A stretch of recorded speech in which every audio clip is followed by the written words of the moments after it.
Hello, नमस्कार मित्रों। आइए एक छोटे से टॉपिक पे बात करते हैं आज इस वीडियो में।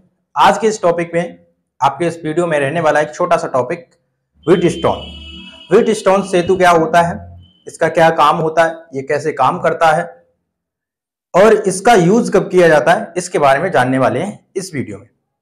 देखिए व्हीट स्टोन क्या होता है, एक सेतु होता है। ये आप डायग्राम देख पा रहे होंगे साथ में। तो इसमें क्या होता है, व्हीट स्टोन सेतु जो है इसमें चार प्रतिरोध रहते हैं। चार प्रतिरोध रहते हैं, जैसे इसमें देख पा रहे होंगे आप पी क्यू आर एस, ऐसे चार प्रतिरोध होते हैं। इन चार प्रतिरोधों में से तीन प्रतिरोधों का मान पता होता है, ज्ञात होता है हमें, और एक का मालूम नहीं होता जिसका हमें ज्ञात करना होता है। ठीक है, तो यही आप इसमें देखेंगे, ये आपकी इधर एक सेल लगा होगा, बैटरी लगी होगी, एक कुंजी लगी हुई है यहाँ पर की1, और यहाँ पे आपकी K2 लगी हुई, और इसमें धारा I बह रही है जो इस बिंदु पे आकर के, इसको डाल लीजिए आप ए बिंदु, ये बी, ए बिंदु पे आकर के दो भागों में विभाजित हो रही है, I1 और I2 में। ठीक है, तो आप इसमें ये ध्यान रखेंगे क्या कि एक परिपथ होता है जिसमें क्या करते हैं, तीन प्रतिरोधों का मान ज्ञात होता है और एक का अज्ञात होता है जिसका ज्ञात करना होता है।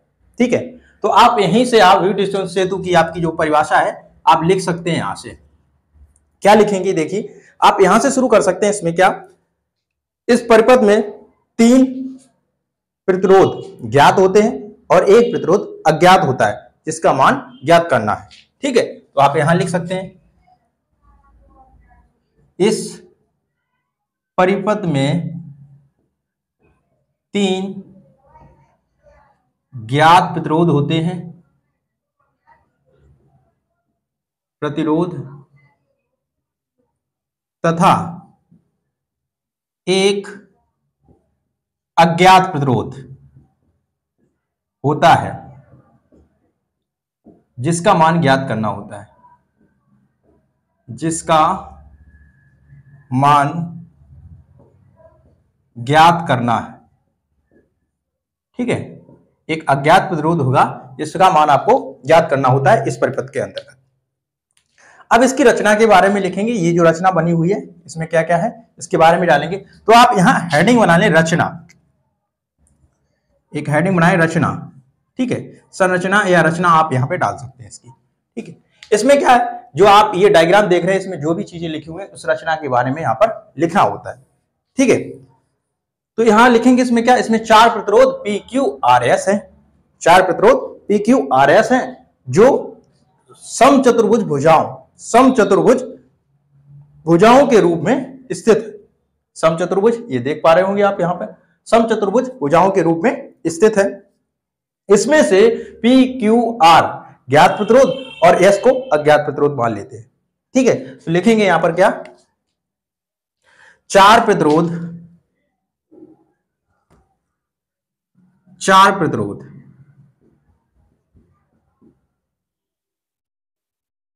P, Q, R, S हैं जो समांतर चतुर्भुज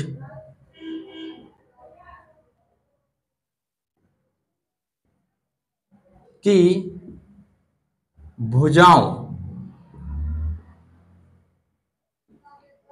के रूप में स्थित हैं,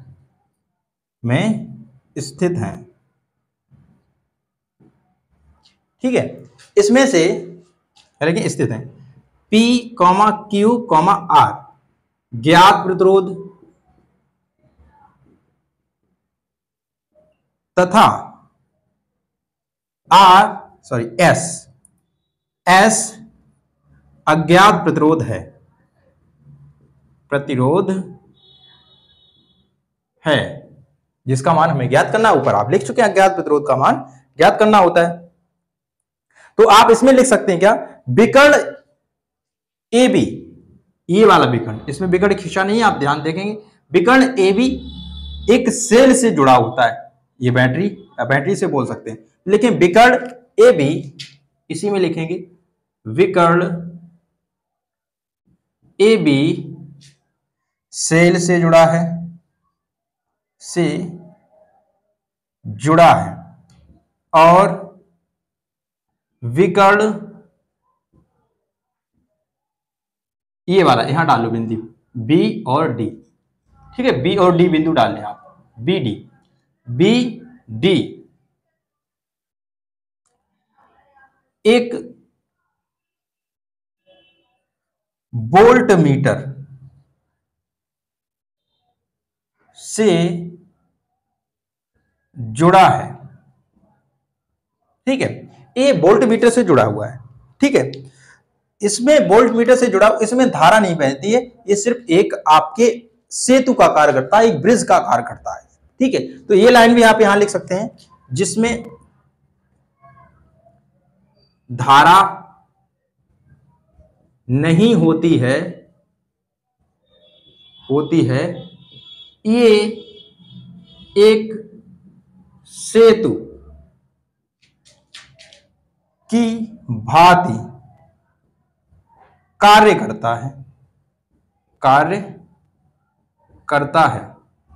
ये एक सेतु की भांति कार्य करता है, ठीक है। ये इसकी रचना हो जाएगी, ये इसकी सिंपल सी परिभाषा हो जाएगी, व्हीटस्टोन सेतु क्या होता है और इसकी रचना क्या होती है, ये आप देख सकते हैं। आप इसका एक स्क्रीनशॉट ले लीजिए जल्दी से, इसके बाद इसकी क्रियाविधि के बारे में बात करते हैं। चलिए, हो गया होगा स्क्रीनशॉट, चलिए आइए आगे बात करते हैं इसमें।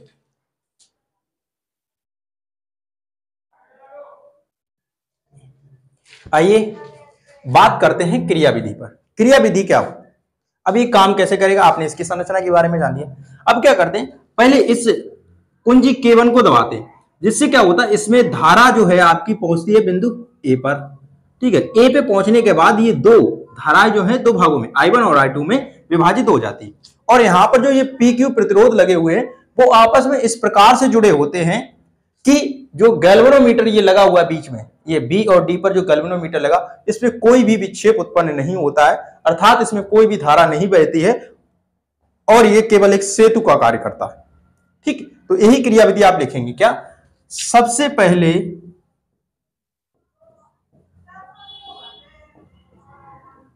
K1 को दबाते हैं, जिससे धारा I बिंदु A पर I1, I2 में बट जाती है, क्या होता है, बिंदु A पर धारा I1 और I2 में बट जाती है, ठीक है। इसके बाद इसमें क्या है कि जो प्रतिरोध लगे हुए हैं, यहां प्रतिरोध PQR देखिए, यहां पे यहां PQR,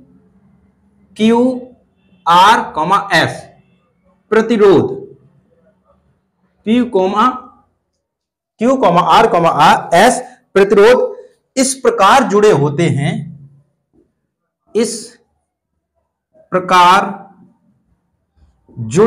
हैं, कि कुंजी K2 को दबाने पर, ये वाली कुंजी, ठीक है, कि K2 को दबाने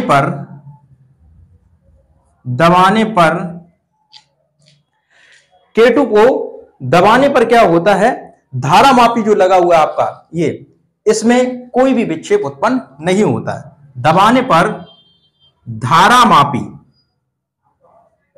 में विक्षेप उत्पन्न नहीं होता है, विक्षेप उत्पन्न नहीं होता है, अर्थात ये केवल सेतु का कार्य करता है,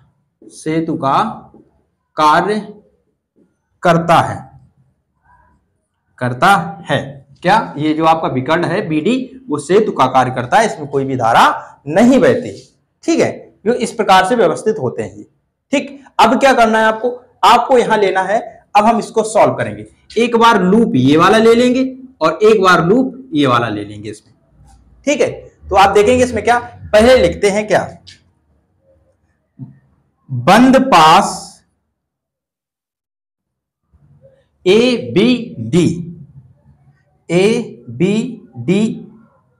में लूप नियम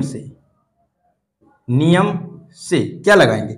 लूप नियम वही आपका पिछला वीडियो जो आप देखा हुआ है आपने, किरचॉफ का नियम, किरचॉफ का द्वितीय नियम जो है, बंद पास का नियम या लूप का नियम जो है, उसको देखें तो वही वाली चीज यहाँ पे क्या फॉलो करेंगे? क्या?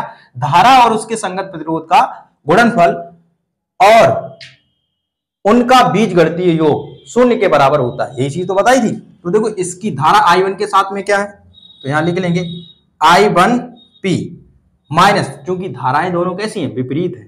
धाराएं दोनों कैसी हैं? विपरीत है। ठीक है, तो आप यहां लिखेंगे क्या? I1, अभी पहले हम इसके लिए सिर्फ बात करेंगे, इस लूप के लिए। ठीक है, I1 minus I2 R2 is equal to 0। तो यहां से क्या हो जाएगा? I1P is equal to I2 R2, ये हो जाएगा आपका इक्वेशन नंबर 2, सॉरी 1 डालेंगे इसको। ठीक है, इसी प्रकार से आप इक्वेशन नंबर 2 यहां पे बनाएंगे, यहां लिखेंगे समीकरण नंबर 2। तो उसमें क्या लिखेंगे? बंद पास ये वाला लेंगे, ये वाला। ठीक है, तो क्या लेंगे? इसको C डालिए सर, या यहां B डाले रहने दीजिए, लिख लिया, इसको C डालो। बंद पास BCD में, तो लिख लो क्या? BCD में लूप नियम से क्या हो जाएगा? इसके लिए लगाएंगे I1, देखिए इसमें धारा I1 ही रहेगी और इसमें I2 रहेगी, तो यहां क्या लिख लेंगे? I1Q माइनस I2S हो जाएगा, I2S इज इक्वल टू 0। तो यहां से इस समीकरण को बनाएंगे क्या? I1Q बराबर I2S, समीकरण नंबर 2 डाल देंगे आप इसको, समीकरण नंबर 2 डाल लेंगे। इसका एक स्क्रीनशॉट लीजिए, फिर इसको थोड़ा ऊपर से रफ करने के बाद इसको सॉल्व करते हैं। चलिए इस डायग्राम को हटा देते हैं, अब इसका कोई काम नहीं रहा, ये बस इसका काम यहीं पे था। अब यहां लिख सकते हैं आप क्या? समीकरण 1 में समीकरण 2 का भाग देने पर, तो समीकरण 1 क्या था आपका? I1, ये वाला देखेंगे, I1P is equal to I2R, ये समीकरण नंबर 1। और समीकरण नंबर 2 आपका क्या है? I1Q is equal to I2S, लिख लीजिए समीकरण नंबर 2। जब इसका भाग देंगे तो आप देखेंगे I1 से I1, I2 से I2 कट जाएगा, तो P upon Q is equal to R upon S, ये निकल करके आ जाएगा।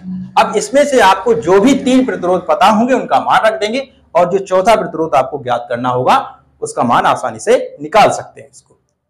ठीक है, एक बार इसका स्क्रीनशॉट ले लीजिए, पूरा कर ले इसको दोबारा से। चलिए ठीक है, हो गया होगा। आइए आज का ये टॉपिक व्हिटिस्टोन सेतु, इसकी लैंग्वेज ही बहुत ज्यादा इंपॉर्टेंट होती है, क्योंकि लैंग्वेज ही लिखना पड़ता है इसको। ठीक है, लैंग्वेज ज्यादा करनी पड़ती है, और न्यूमेरिकल जो होते हैं वो इस कॉन्सेप्ट के ऊपर आपके लगेंगे, न्यूमेरिकल जो होते हैं वो इसके।